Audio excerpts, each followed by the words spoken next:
ለመገላገል የመጀመሪያው መንገድ ማለት ነው ንስሐ። ለምን ኃጢአትን ተሸክሞ መሄድ በራሱ ጭንቀት ነው፣ ክብደት ነው በራሱ ነው እኮ ምን ይላል። ንስሐችን ተናዘን ስንመጣ ደስ ይላል። በቃ አሁን እግዚአብሔር ምህረት አድርጎልኛል፣ እንደዚህቹ ንስሐ እንደገባሁኝ ስጋው ደግሞ እንደተቀበልኩኝ ወስድ ባረገኝ የምንለው ነው ጊዜ አለ። ነገ ሲነጋ ምን አረግ ይሆን እግዚአብሔር ምን አረግ ያሳዝነው ይሆን አለ ምንለው። እና ቀጣዩ ደግሞ ሌላ ጭንቀታችን ደግሞ ሲጋራ ሱስ ያለበት ሲጋራውን ሲያየው፣ ዝሙት ሱስ ያለበት የሴትን የወንድን ምናምን ያንን ምናምን ሲያዩ ባይኖር ሊላቸው ትዝ ይላቸው። ምግብም ከሆነ ምግብ፣ በጾም ውስጥ ስጋ ከሆነ እንደዛው፣ ወይም ደግሞ ሐሜትም ከሆነ ያ ንስሐ የገባችሁበት ጉዳይ በእናንተ ዙሪያ ሲያንዣብብ ሌላ ጭንቀትም። ስለዚህ መለማመድ ያለባችሁ ያን ነገር ላለማድረግ ከዛ ነገር በመራቅ ብቻ ሳይሆን ያን ነገር ምንድነው ብሎ በማወቅም ጭምር ነው። ከጭንቀት ለመገላገል ሁለተኛው መንገድ ምንድነው? ዕውቀት ነው። መጀመሪያ ንስሐ መግባት፣ ቀጥሎ ደግሞ ዕውቀት። የምን ዕውቀት? ኃጢአት ምንድነው? ጽድቅ ምንድነው? ስጋ ምንድነው? ነፍስ ምንድናት? መንግስተ ሰማያት ምንድነው? ገነት ምንድነው ብሎ ማወቅ ያስፈልጋል። የተሻለው ዓለም ነው እግዚአብሔር ለኛ ያቀደልን። አስቀድማችሁ ጽድቁና መንግስቱን ፈልጉ ሌላ ሁሉ ይጨመርላችኋል ያለው። ለምንድነው ጽድቁና መንግስቱን ፈልጉ ያለን? እዛ ምን ስላለ ነው? መንግስተ ሰማያት ቀርባለችና ንስሐ ግቡ፣ አስቀድማችሁ ጽድቁና መንግስቱን ፈልጉ። መንግስት የተባለው ምንድነው? ጽድቅ፣ እውነት ነው። የትኛው እውነት ወደ የትኛው መንግስት ነው የሚያደርሰው? ይሄን በደንብ አድርገን ስናውቅ የዚህ ዓለም ነገር ከንቱ መሆኑ ይታየናል። ለቁመተ ስጋ ያክል ብቻ እንበላለን፣ ዝም ብሎ ከሰው ጋር ለመኖር ያክል ብቻ። ከዛ በኋላስ ሰው ላለማስቀየም ጥረት ታደርጋላችሁ። ሐሜት ሲያሙ ከሐሜቱ ዞሩ ትላላችሁ አይደለ? እንዲያውም ምን ሲያማ ሰው ሲያማ ለኔ ብለህ ስማ እንደሚባለው ማለት ነው። አዎ እስቲ ልቦና ይስጣቸው ምናምን ብላችሁ ሰም አይደለ? በቃ እንደዚህ እልፍ የሆነ መጥፎ ነገር አይ እኔን አይመጥልኝም ብላችሁ ቶሎ እጥፍ ማለት ከመጀመሪያው ጀምሮ ማለማመድ። እኔ አሁን እንዲያ ነገር ከልጅነት ጀምሮ እለማመድ ነበረ፣ ፈጽሞ ባልሆነ አሁን ግን ቢራ ይዘው ጓደኞቼ ሲጨዋወቱ ምን ሲሉ እኔ ምሪንዳ ይዤ ነበር የምቀመጠው። ማለት ራሴን በዚህ ነገር ውስጥ አምጥቼዋለሁ በግድ ሰንበት ተማሪ ስለሆንኩኝ መንፈሳዊ መሆን ስለምፈልግ ከበፊት ጀምሮም ደግሞ እናቴ የቁርባን ህይወት ስላስተማረችኝ በቃ እንትኑ ቅዱስ ቁርባን እየተቀበልኩኝማ ይሄን መብላት የለብኝም ይሄን ማድረግ የለብኝም የሚል አይነት ነገር አለማምጀው። ከዛ አዳብት አደረገኝ ውስጤ። አሁን የፈለገ ቢሆን መጠጥ ወደ እኔ መጥቶ አያውቅም። መጠጥ የሚባል ነገር ቀምሼ አላውቅም፣ የአልኮል መጠጥ ማለት ነው። ከዛ ሽታው ራሱ ያስጠላኛል። አያችሁ፣ አንድ ነገር ስትጠሉት ከሩቁ እንድትሸሹት ሊያደርግ የሚችል ነገር አብሮን የሚመጣላችሁ ፍላጎት ከሌለ አብሮ ከዛ ጋር እንድትሉት ያደርጋል። ቡና የሚጠጡ ሰዎችን አስተውሉ እስቲ። ቡና በጣም በቀን 3 4 ይጠጡ የነበሩ ሰዎች ማለት በማፍላት ነው ማለት ስኒ ቢቆጠር 9 10 ሲኒ ይሆናል ብዛቱ ማለት ነው። አንድ ጆግ በሉት በአንድ ቀን። እና እንደዚህ ጠጡ የነበሩ ሰዎች ልክ ሲጠመቁ ወደ እግዚአብሔር መስመር ሲመጡ ቁርጥ ሲያደርግላቸው ቡና ሲሸታቸው ራሱ ይላሉ፣ በቃ ያስጠላቸዋል፣ በቃ ይላሉ። ያንን ነገር ማየት ያስጠላቸዋል። ለምን? ነቅሎ አውጥቶላቸዋል። አምጣም ቢለውን ያንን ኒኮቲኑን ይሄ ስጋ ፍላጎቱን የመንፈሱን አምሮት ወይም ግብሩን ከእናንተ ንቅላጎታል ማለት ነው። ስለዚህ ጭንቀት የሚመጣው ከምንድን ነው? ከምኞት ነው። ምኞት ኃጢአትን ትወልዳለች፣ ኃጢአት ደግሞ ሞትን ትወልዳለች ነው የሚለው መጽሐፍ ቅዱስ ጳውሎስ።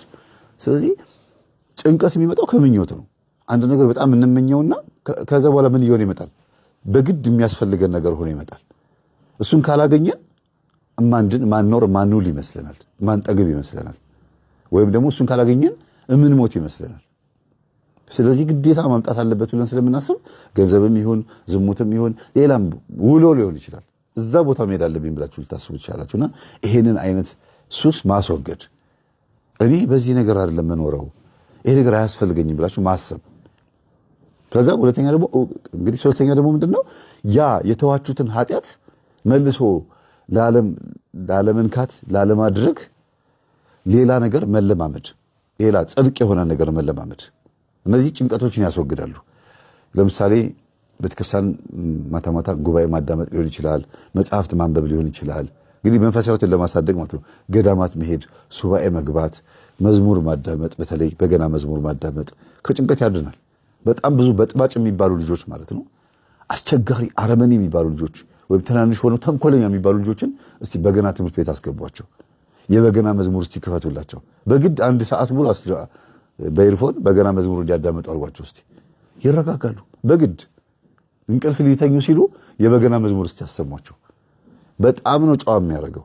እና ብዙ ጊዜ የተረጋጉ ልጆች እንዲሆኑ የምትፈልጉ ሆነ መዝሙር ማሰማት፣ በተለይም በገና መዝሙር ማሰማት፣ ስብከት ማዳመጥ። ደግሞ ወደ አዋቂዎቹ ልምጣ። የልጆቹን እንደ ምሳሌ ነው ያመጣሁት። ስብከት ማዳመጥ፣ ልብን የሚያረሰርስ ስብከት መርጣችሁ ማንኛውም መምህር ሊሆን ይችላል፣ የቤተ ክርስቲያን አጣርታችሁ ማዳመጥ። ከዚህ ደግሞ ጎን ለጎን ደግሞ ጸበል መጠመቅ፣ መልካ ዑራኤል መጸለይ። ቅዱስ ዑራኤል ጭንቅላት ላይ ስለሆነ የሚሰራ ማለት ነው። የእውቀት መልአክና የአእምሮ ስፔሻሊስት ስለሆነ እሱን መጸለይ። ከዛ ደግሞ ስጋ ወደሙን መቀበል። እነዚህ ነገሮች ከጭንቀት ያድናሉ። ሙሉ በሙሉ ቤተሰብ የአማኑኤል ኪኒን የሚውጡ ቤተሰቦች ያሏቸው አሉ። በቅርብ ጊዜ ደብዳቤ ራሱ ተጽፎልኛል። የአማኑኤል ኪኒን ማለት የጭንቀት መድኃኒት ማለት ነው። ሙሉ ቤተሰብ ከነዘር ማንዘራቸው በአጠቃላይ ማለት ነው። ይሄ ሁሉ ነገር ያመጣው በዘር የሚመጣ መንፈስ ነው። ከሚያዩት ነገር ብቻ ሳይሆን ከዘር በሚመጣ መንፈስ ነው። አንዲት ማቃት ልጅ አለች። በቤተሰባችን የአእምሮ ችግር ያለባቸው አይደሉም፣ እኔ ብቻ ነኝ ጭንቀት ያለብኝና ሲሄድ የአማኑኤል ኪኒን የጭንቀት መድኃኒት መውሰድ አለብሽ ተባልኳለች። አይ ቆይ እስቲ ይሄ ነገር ከሆነ ሰው ነው የመጣብኛለች እና ፍቅረኛዋ ጋር ሄደች። ተጣልተዋለች እኮ ሄደችና ይቅርታ የመጣሁት እንታረቅ ልልህ አይደለም ግን ልጠይቅህ ነው እስቲ እባክህ እንደው እርዳኝ አለችው። ምንድን ነው አላት። ጓደኛ ይዟል ከፍቅረኛ ጋር ሲያገኝ ይሁን ችግር የለውም እኔ ልጠይቅ ነው የመጣው አለችው። እና ከፍቅረኛው ጋር ሆኖ ነው የመጣችው። በእናንተ ቤተሰብ የአእምሮ እድገት ዝግመት ወይም ደግሞ የመንፈስ ጭንቀት ምናምን እንደ የአማኑኤል ኪኒን የሚውጡ ምናምን ሰዎች አሉ ምናምን አለችው። ምን ነው ለምን ጠየቅሽኝ አላት። አይ እንዲሁ በቃ ዝም ብዬ ስጾም ስጸልይ ስሰግድ አንዳንድ ነገሮች ታውቀውኝ ነው። እንደገና ደግሞ ታምሜ ራሴን የጭንቀት መድኃኒት መዋጥ አለብሽ የአማኑኤል ኪኒን መውሰድ አለብሽ ተባልኩኝና ድንገት ከእናንተ ቤተሰብ ወደ እኔ የመጣ መንፈስ ይኖራል። መምህር ተስፋዬ ሲያስተምር በዝሙት በሩካቤ ማለት ነው የጭንቀት የማንኛው መንፈስ ይተላለፋል። 90% 99% ማለት ይቻላል መንፈስ ይተላለፋል በዝሙት በሩካቤ። ስለዚህ ካንተ የመጣብኝ ይኖራል። አንቺም ራስሽን ጠብቂ፣ ጸልይ፣ ጸበል ተጠመቂ። ይመስለኛል በእናንተ ቤተሰብ ውስጥ ያየው ይመስለኛል የአማኑኤል ኪኒን አሁን ነው ትዝ ያለኝ አለችው። ከዛ ደነገጠ ልጁ። አዎ እኔም እኮ ወስዳለሁ፣ ወንድሜም ይወስዳል፣ እህቴም ትወስዳለች አላለም። በቤተሰቧ በእሷ ቤተሰብ ምንም የለም፣ ግን ድንገት ይሄ መጣባት። ከየት መጣብሽ ሁሉ ተብላ ነበረ። አያችሁ በዝሙት ነው ያለፈባት። ከዛ ልጅቷ ማብሪያ የነበረችው ልጅ ሁሉ ደንግጣ አለች ይሄን የሚኖርብኛል አለች። እስቲ ያሽን ቼክ አድርጊው ማታ ማታ እንቅልፍ ይወስድሻል አለቻት። ኧረ እኔ 6 ሰዓት በፊት ራሱ እንቅልፍ አይወስደኝም፣ አንዳንዴ 8 ሰዓት ይሆንብኛል ስልክ እያየሁ መጨረሻ ላይ እንደምንም ብዬ ነው እንቅልፍ የሚወስደኝ። ጠዋት ደግሞ ጭንቀት ነው፣ ሌሊት ስላልተኛውኝ አለች። ቀን ደግሞ ጠዋት 12 ሰዓት ተነስቼ ስራ ስገባ ድፍት ያደርገኛል፣ ከዛ መንፈስ ይረበሻል፣ ቡና ጠጥቼ ነው የሚረጋጋልኝ ምናምን አለቻት። እሱማ እኔም እንደዛ ነኝ፣ ቡና ጠጥቼ ነው የሚረጋጋልኝ አላለም። ከዛ ደነገጠች ይቺ ፍቅረኛዋ፣ አዲሷ ፍቅረኛው ማለት ነው። ወይኔ በቃ እሺ እኔ ከሷ ጋር ነው መሆን የምፈልገው፣ ይቅርታ እሺ በቃ አንተም ተጠመቅ። እኔ ማናልሽው መምህሩ ምናምን አለቻት። መምህር ተስፋዬ ይኸው ቲክቶክ ላይ። ከዛ አንተም ተጠመቅ ብላ ፍቅረኛዋን ከዚህ አይነት በሽታ ያዳነች ሴት አለች። የቀደመ ፍቅረኛዋን በጣም በሚገርም አይነት መልኩ ከእንቅልፍ ጋር በተገናኘ ደግሞ ሌላም እንደዚሁ ሌላም የሆነ ብሔሩን መናገሩ አስፈላጊ አይደለም። ከዛ ብሔር ክርስቲያን መገኘቱ ገርሞኝ ነው፣ በጣም ደስ ስላለኝ ነው። እና ልጁ የመንፈስ ጭንቀት አለበት እና ጸበል ቦታ ነው የተገናኘ ነው። እንዴት እዚህ መምህር ተስፋዬ ትምህርትህን አዳምጣለሁ ማለኝና እንዴት መጣህ እዚህ ምን ሆነህ ነው ስለው ትንሽ መንፈስ ጭንቀት አለብኝና የአማኑኤል ኪኒን ወስጃለሁ፣ አሁን መጠመቅ ሲጀምር ኪኒኑ አስጠላኝ አለኝ። ከዛ እንዴት አልኩት። በቃ በቤተሰባችን እንደዚህ ነናል። ልክ እኔ ብቻ መጠመቅ ሲጀምር ኪኒኑ ሳየው በቃ አልፈልግም ብዬ በጸበሉ ስል አሁን ጭንቀት የሚባል ነገር የለም፣ ግን ኪኒኑን ዋጥ እያሉ ያስገድዱኛል አለ። የሆነ ቀን ተነስቶ እብድ ትሆናለህ ይሉኛል፣ መንፈሱ ነው አለ እንደዚህ ቢለኛል። አዎ አልኩት እና ቤተሰቦቹ ጋር ሄዶ እኔ ከመንፈስ ጭንቀት ተገላግያለሁ ተጠመቁ አላቸው። ሙሉ ቤተሰብ ተጠምቆ ነው ሄዳ ነው። ዛር ነው ቤት ውስጥ ይመለክ ነበረ። ኢቭን እነሱ ዛር ነው አይሉትም፣ የቤተሰብ አምላክ ነው የሚሉት። የሌላ የሆነ ብሔር መናገሩ አስፈላጊ ስላልሆነ ነው። እና እንደ አምላክ ነው የሚያዩት መንፈሱን። ስሙ ራሱ ለየት ያለ የዛር መንፈስ ነው። በቤተሰባቸው በደንብ የሚመለክ መንፈስ ነው። ልክ ሁሉም ሲጠመቁ የመጨረሻዋ ትንሿ እህታቸውን ወሰደባቸው፣ ሞተች ማለት ነው። እሷን እንዲህ ያደረገ እየጣለ በቃ ራሷ መቋቋም አቅቷት ወሰዳትና ቀድሞውንም እናቷ ትንሿ ልጃቸው እህታቸው ስላችሁ ምንድነው እህት ሳትሆን የወንድም ልጅ ናት እና እንደ እህት አድርገው ነው የሚያሳድጓትና እናቷ የልጅቷ እናት ችግር አለባት። ጠንቋይ ቤት ተወስዳት ነበርና እነሱ ሲጠመቁ እሷ ደግሞ ልጅቷን ሌላ ቦታ ተወስዳት ነበረ። በእሷ ምክንያት ነው እንደዚህ ሆነችው ነው የሚሉት። ዞሮ ዞሮ መናገር የፈለኩት ምንድነው ይድናል፣ የጭንቀት መንፈስ ይድናል፣ የአይምሮ ችግር ይድናል፣ የሚጥል በሽታ ሲጀር፣ ኤፒሌፕሲ ምናምን የምትሉት ይሄ ምናምን እንደዚህ የሚባሉ በሙሉ ይድናል። ግን መጀመሪያ ይሄ መንፈስ ዛር መሆኑ ማመን ነው። ብዙዎቹ ይሄ ዛር አይደለም፣ ይሄ እንደዚህ በሕክምና የሚድን በመድኃኒት የሚድን ነው፣ እኔ ትሪት አድርጌው ከዚህ ነገር ድኛለሁ ይላሉ። እሰይ እንኳን ዳናችሁ፣ ጥሩ ነው። ግን ሰይጣን ብልጥ ነው። እናንተ ወደ ሕክምና ወደ ትሪትመንት ስትሄዱ ኦኬ፣ በዚህ በኩል የምትሄድ ከሆነ ችግር የለውም ግብሬን እቀይራለሁ ብሎ በመድኃኒቱ እንደዳንሽ አድርጎ ያሳይሻል። ለምን ጸበል እንዳትሄጅበት ነው። ጸበል ከሄድሽ በጸበል የዳንኩት ካልሽ መንፈሱ ይያዛላ፣ ተጋለጥኩ ይላል። ስለዚህ እሱ ያለው አማራጭ ምንድነው? በመድኃኒት ዳንኩኝ እንድትይ ነው የሚፈልገው እንጂ አብዛኞቹ የሚጥል በሽታ ችግር ያለባቸው ሰዎች የመንፈስ ነው። 90% ጭንቀት አለባቸው። ይሄንን እንዳነሳ ምክንያት የሆነ ምንድነው? በጣም ትጨነቅ ነበር እቺ ሴትዮ።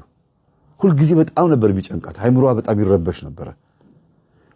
ሰዎቹም በሙሉ ወጌሻ የሚታከሙት ሰዎች ከሸኘቻቸው በኋላ ማታ ማታ በጣም ነበር የሚያማት፣ ትጨነቅ ነበር። ለዚህ ነው አቡነ ዘራብሩክ እዛ ደብረ ገሊላ ልደታ ማርያም ወስደው በጸበላቸው ይፈወሷት እንደምታዩት ማለት ነው። እና እግዚአብሔር አምላካችን እንኳንም እህታችንን ከጭንቀትም ፈወሷት። ከዚህ ነገር ተፈውሳ ሰላማዊ ሆና ይሄን ስራ መስራት መጀመሯ ራሱ በጣም ይገርማል። ይሄን ስራ ስትሰራ ደስተኛ ሆና ጥሩ አስራት በኩራት እያወጣች ነው እየሰራች ያለችው። አሁን ከፈቀደች ራሷ በኮሜንት ጽፍላችኋለች፣ እኔም ፒን አደርግላችኋለሁ። ግን ከምን አንጻር እንደሆነ አላውቅም፣ ስራው ምን እንደሆነ አትንገርብኝ፣ ወይም ደግሞ ምን እንደምሰራ እንዲታወቅ አልፈልግም ነው ያለችው። አሁን ትልቁ ሌላ ጭንቀቷ ደግሞ ምንድነው? ትዳር ነው። ልጅ ወልድ ይሆን ነው የሚለውና አትጨነቂ እህታችን። ጭንቀትን የሚያቀል ሸክማችንን የሚያራግፍ ኢየሱስ ክርስቶስን በአንገትሽ በመስቀል እንዲሁም በቅዱስ ቁርባኑ ተቀብለሽ እያለ መጨነቅ የለብሽም ነው የምለው። ሌላ ትልቁ ነገር ከእህታችን የተማርኩት ነገር ምንድነው? ቶሎ መመለስን፣ ቶሎ መቁረጥን፣ ቶሎ ወደ ውሳኔ መምጣትን በጣም በጣም ትልቁ ትምህርት ከእህታችን የተማርኩት እኔ። ብዙ ወንድሞች እና እህቶች አስተምሬያለሁ፣ በጣም ያለምጣሉ። በቃ እሺ በሚቀጥል ትምህርት አዳመጣች በጊዜ ስራ ሆኖብኝ እኮ በቃ በሳምንት አንድ ገጠመኝ እኮ ማዳመጥ እኮ ተቸገርኩ። አዳምጣለሁ፣ ችግር የለውም። ጨርሳችሁ ግን ሰምታችሁታል ሲባሉ አንዱንም ገጠመኝ በሳምንት አንዴ እስከ መጨረሻ እንኳን አልሰሙትም። 20 ደቂቃ እያደረጉ 7 ቀን ያዳምጡታል። ይሄ በህይወት ላይ በነፍስ ላይ ማላገጥ ይባላል።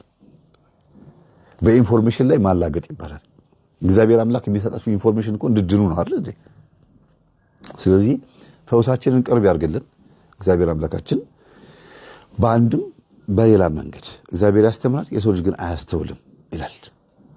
ስለዚህ የልባችንን የአይምሯችንና የህሊናችን ወጌሻ የሆነው ኢየሱስ ክርስቶስ በእኛ ላይ ይንገስ። አሜን። ሰላም ሁኑ። አዳልሞቴ አቤት። አዳልሞቴ ሰይጣን አዳልሞቴ ያገነዘ እኔ ሰይጣን አይደለሁም፣ ውቃቢ አምላኳ ነኝ። ውቃቢ አምላኳ ነህ? አዎ። ይኸውላችሁ እንዲህ ነው እንግዲህ የሚሸውደው፣ እንዲህ እያደረገ ነው። ውቃቢ አምላኳ ነኝ። እሷም ያመነችው እንግዲህ ውቃቢ አምላክ ብላሙ ነው። ውቃቢ አምላኳ ነህ ብዬ ነው። አዎ አዎ። እስቲ ወደዚህ ጋር አሁን በጨሌ ነው የገባኸው? አዎ። ውቃቢ አምላክ ሆነ በጨሌ ነው የምትመለከው? አዎ። በእሱ ነው የመለኩኝ። አዎ። በእናቷ ነው የገባሁት። የገባኸው? አዎ። ሰይጣን አይደለም? አይደለሁም። ውቃቢ ነኝ። ውቃቢ ነኝ ግን ሰይጣን አይደለም? አይደለሁም። ጠቋር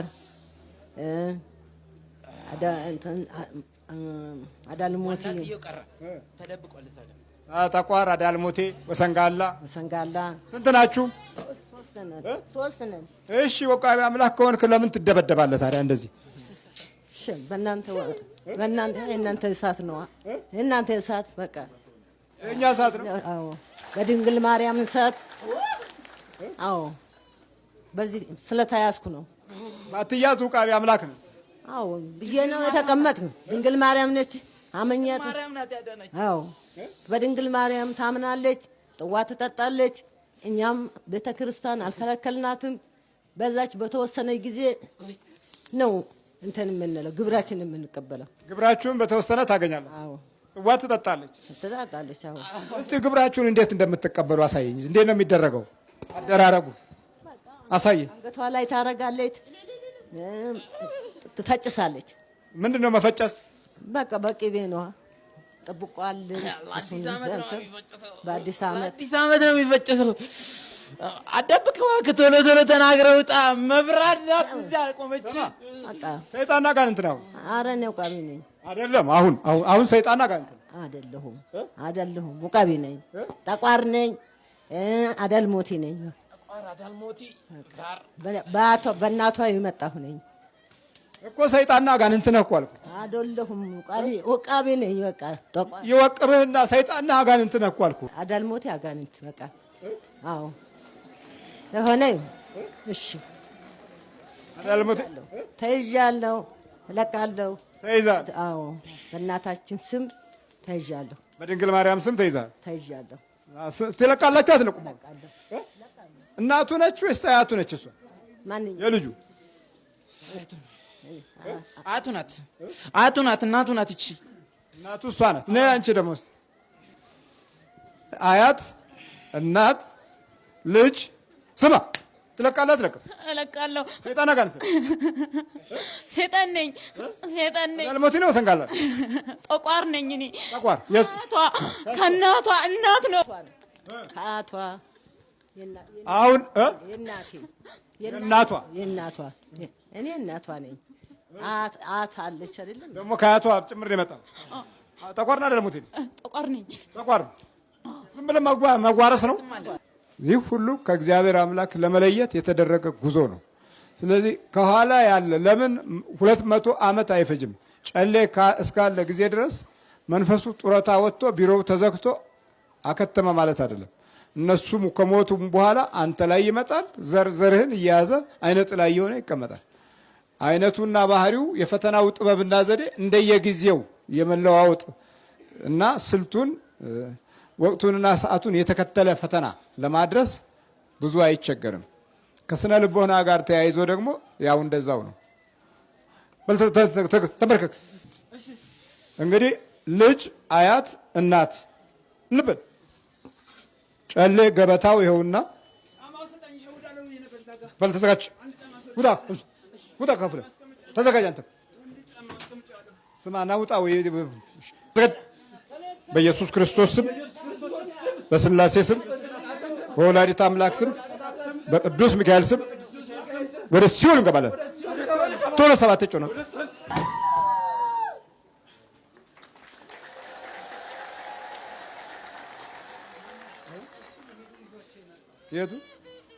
ከየት ነው ያመጣሃቸው? ከደብረ ብርሃን ነው እጀዣቸው የመጣው። እነሱን ዘመዶች ነን። የአጎቴ ምስት ናት እሷ። እሱ ደግሞ አብሮ አደገን። በቃ ከደብረ ብርሃን ለሱ ሲያስቸግሩ እጀዣቸው መጣው። እንዴት አስቸገሩ? አንመጣም ብሎ አስቸገረው። ቤት ውስጥ ያለቀው በግ ግድግዳ ላይ የተሰቀለው ማአት እዛ ፈተን አቃጥለን ነው የመጣነው። ምንድነው እሱ? እኔ እንጃ ለምን እንዳደረጉት። ግድግዳው ላይ ምንድነው የሚሰቅሉት? ምሰሶው ላይ እንደዚህ የበግ ጭንቅላት እንዳለ ተሰቅሏል። የአምልኮት ቤት ለብቻው ለውቃቢው ለብቻው አለ። ባለፈው ከእርሶ ጋር አስባርቄ ጸበሉን ረጭቼ እንዳለ ፈትቼ አቃጠልኩ። ከዛ በኋላ ነው የተሸነፈው አጋንንቱ። መንፈሱ የተሸነፈ። መጀመሪያ በጣም አስቸግሮ ነበር እኮ እንደው የቤት አምላክ ነኝ እኮ ይለኛል። ደግሞ ዓመት ሙሉ ሞክሬ ነበር እምቢ ብሎ፣ አሁን ባለፈው ጸበሉን ወስጄ ከረጨ ወዲህ ነው የደከመው። ከዛ ወዲህ ራሳቸው ቀጥ ብሎ መጡ። በቃ ምሰሶው ላይ ነው ቀንዱ የሚቀመጠው። በየጊዜው የፈለገውን በግ ይሄን ይረዱልኝ እያለ ያሳርድ ነበር። በጉ ሁሉ አልቋላ። በቅርብ ጊዜ ደግሞ 14000 ብር አምጡ ብሎ የሆነ ጠንቋይ የተሰቀለው እንዲወርድላቸው ከፈለገ 14000 ብር አምጡ፣ ባይታዊ ነው ምናምን ነው የሚለው። አያትየዋን ያሳደገ የኔን አያት ያሳደገ የሰቀሉት ነገር አለ አሩሲ እመቤት ጋርና እዛ የሆነውን ለማስወረድ 14000 ብር። ልጆቹ 6 ናቸው። ከልጆቹ 2000 ብር እና እናትየዋንና አባትየዋን አንዳንድ ሺህ ብር 14,000 ብር አምጥታችሁ አስወርዳለሁ ምናምን ተባለ እና 14,000 ብር እኔ ስሰማ 14,000 ብርማ አይሆንም፣ ይሄ ነገር የሚሆነው ቤተክርስቲያን ነው፣ ድንግል ማርያም ናት የምትፈታን፣ እንዴት እንደዚህ ታደርጋላችሁ ብዬ ወደዚህ ይዣቸው መጣኝ። ቅዳሜ ዕለት እኛ ጨሌውን ይዘን ቀደም ይዘን መጣን። እሑድ ዕለት ደግሞ እነሱ ሌሊት መጡ እና ተቀበላን። እዛ ስላሴ ጸበል ተጠምቀው ዛሬ እዚህ መጣ። ዛሬ እዚህ መጣችሁ፣ ጨሌው እዚሁ መጣ። ይሄ ስንት ዓመት ነው ይሄ ጨሌ ዘመኑ? ይሄን ባለቤቱን ብትጠራልኝ ምን አለበት? ይሄ የነሱ ነው የሱ ወገን። አሁን ይሄ ልጅ ይዘሽ ነይ ብርሽ ሲሆን እሱ እዚህ መጥቶ ሐኪም ቤት ተኝቶ እሱ አባትየውን አስቀምጠው ይዘሽ ነይ አንቺ ያለ። ስንት ዓመቱ ነው ይሄ ጨሌ ማለት ነው? ይሄ በቃ በልጅነቴ ያስኩት ነው የራሴ።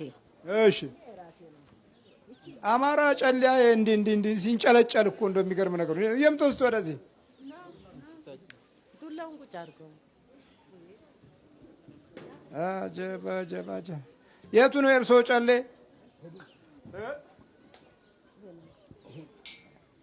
ያቋታል? አዎ መቼም የዘርዬ አባቴ እሱ ወደዚህ ሆኖ እሺ። አዎ በአሩሲ ስኖር አባቴ በዚህ ሀገር ተለይቶ ስመጣ ሳጥን ውስጥ ነው ያገኘሁት። የት ሀገር ነው የኖሩት? አሩሲ ነበርኩ። እሺ በዛ ስመጣ ይሄንን እሷ ባለቤቴ ይሄ ነገር ምንድን ነው ብለን ጎረቤት ጠይቀን ተሳጥን ውስጥ አንስተን እንደዛው እንደዚህ አድርጉ እንደታሸገ ነው ይሄንን ያገኘ ነው። እንደ ውርስ ነው የያዙት? አዎ እንደው ሳጥን ውስጥ አገኘሁት። የትኛው ነው? ይሄን ይሄ ሱዳን ሽቶ ያለበት? አዎ ከነቡናው? አዎ። እና ምንም አልገበሩትም? ገብሬዋለሁ። ምን ገበሩ? በግ፣ ፍየል? አይ አይደለም፣ ፍየል አይወድም። አይ ፍየል አንወድም። ያችኑ በተወሰነ ጊዜ ቅቤ እያስነካሁ አስቀመጥኩት። ቅቤ እያስነኩ ነው ማስቀመጥ? አዎ። ለእርሶ ቅቤ እንዴት ነው እንዴ? ቅቤ ተወዶ እርሶ ቅቤ ያስነኩታል? እየፈጫት ማለት ነው። ያንን እንትን እያልኩ ፈጫሳ? አዎ። ማን እያሉ ነው የሚፈጭሱት? የቅድመ አያቶቼ እያልኩ። የቅድመ አያቶቼ? አዎ። ተቋራ፣ ዳልሞቴ፣ ወሰንጋላ ወይስ ምን? አይ እንደዛ አላለም። እንደው ዝም ብሎ የቅድመ አያቶቼ ነው የሚባለው? አያቶቼ ነው የሚለው። አዎ። ለዚህ ነው ቅድም እንግዲህ አምላክ ነኝ ያለው፣ የቤት አምላክ ነኝ ያለው የቅድመ አያቶቼ የተባለ ይሄ ባህላዊ በሆነ ገጽታ ውስጥ ክፉ መናፍስት ያገኙት እድል ሰፋ ባለ ሁኔታ ነው። በሀገራችን ውስጥ ሃይማኖትና ባህል ተደበላልቋል። አንዳንዴ ሃይማኖቱ ባህል ሆኗል፣ ባህሉ ደግሞ ሃይማኖት ሆኗል። በዚህ መካከል የተወለዱ ልጆች የቱን ይይዙ የቱን እንደሚጨብጡ ግራ ስለሚጋቡ ቀጥታ ስነ ልቦናቸው ሳይንስ ላይ ብቻ ያተኩራል። በዚህ መካከል ዲያብሎስ ደግሞ ስር ሰዶ ማንነታቸውን ተቆጣጥሮ ራሳቸውን መስሎ ራሳቸውን አህሎ ኑሯቸውንና ዘመናቸውን በረከት አልባ በማድረግ ይፈትናቸዋል። በሉ እንግዲህ አሁንም እንግዲህ ወዲህ የአያቴ አምላክ አይባልም። እሺ የአባቶቻችን አምላክ እግዚአብሔር የአባቶቻችን አምላክ ኢየሱስ ክርስቶስ ነው የሚባለው። እሺ እላለሁ። ያው ነው፣ ልክ ነው። ይኸው የአያቴ አምላክ ጨሌ ተብሎ እና ዳልሞቴ ወሰንጋል ሁለተኛ ልልም አልመለስበትም። ይኸው እዚህ በመቁጠሪያ ሲጀለጥ እያዩት እንዴት አምላክ ይሉታል እንዴ? ልክ ነው። እንደዚህ ነው የምለው። ይኸው እርሶ እንዳሉኝ እላለሁ። ያው መጀለጥ ነው ደግሞ። የታሰረውም እሱ ነው። እሱን ነው በምን ታስሮ? በእናታችን ባሩሲዋ ብሏ እኔ መሃን ነኝ ገንዘቤን የነካው ብላ እሱ ነው ያሰረችው። ሽንቱ እንዳይባረክ እሱ ቡህን እንዲሆን ብላ ነው የሰቀለችው ሴትዮዋ። ይሰቀል፣ እዛ ምን የፈለገው ይሰቀል። ምን ሰይጣን አይደለ? ይሄ ነው፣ ልክ ነው። እንደዚህ ነው። ምን 10 ጊዜ ለምን አይሰቅሉም? ምን አገባውት? ምንም የሰራሁትንም አላውቀውም። ባደራ መልክ ይዤ ነበረ ሰቅላብሃለች የሚሉ ሲሉኝ ጊዜ እንጂ ምንም የእሷን ሀቅ ላጠፋ አልቻልኩም። በሉ በርቱ ሄድ አዳም ወዴት ነህ ያልከኝ በፍቅር ድምፅ ፈለከኝ አልብሰኝ ነጩን ልብስ እወድሃለሁ ኢየሱስ አከብረሃለሁ ክርስቶስ